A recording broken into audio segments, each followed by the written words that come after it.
Those of us who work trade time for money. We typically start out with an ability to work decades. As we age, the years we can work falls. Ideally, we save and invest along the way. Working also qualifies us for Social Security and less often pensions. The way this plays out has major implications for insurance. Insurance is a way to protect against mostly random bad events. Rare and expensive risks are ideal for insurance. A medical emergency, automobile accident, natural disaster, etc. Disability insurance is critical early in careers. After all, that's when we have the most future earnings to lose. Insurance is intended to help replace what someone had before a loss. That's why disability insurance is usually based on a percentage of income. 60% is somewhat standard. However, it can range from 40 to 70%. There's often a cap, which may cause higher earners to receive less than half their regular income. Why are the benefits less than 100%? First, benefits will be tax-free if the worker pays the premiums.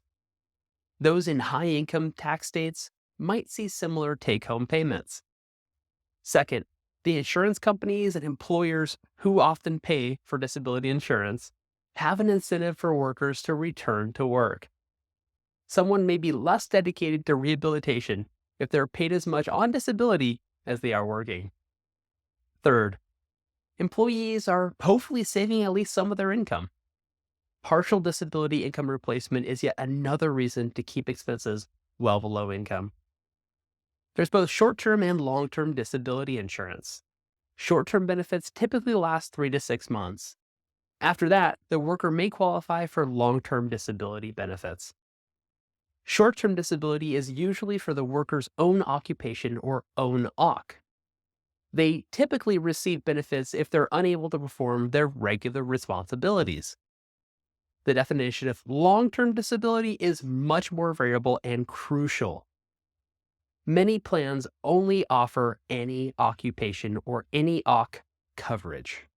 That means someone may receive little or no long-term benefits if they're able to work at all. Think of a surgeon who can no longer perform surgeries yet can greet retail customers. For the surgeon to receive benefits based on their medical training and skills, they would have needed an own occupation or own OC disability policy. There are different types of own occupation disability insurance, such as modified own occupation, beyond the scope of this video. Doesn't Social Security pay for disability? It does to some extent. However, the Social Security definition of disability is extremely limited. It generally requires someone be unable to work in any capacity. Also, beware that private disability insurance benefits are often reduced by any Social Security disability benefits received. What about workers' comp? For workers' compensation to apply, the cause of the disability must generally be work-related and occur on the job. The standard work week is 40 hours. There are 168 hours in a week. Holidays and vacations further reduce the number of hours at work. Full-time employees typically spend less than a quarter of their time on the job. According to the Social Security Administration, only 36% of workplace disability occurs because of an accident, injury, or illness at work. While disability insurance is important for individuals, it's crucial for families.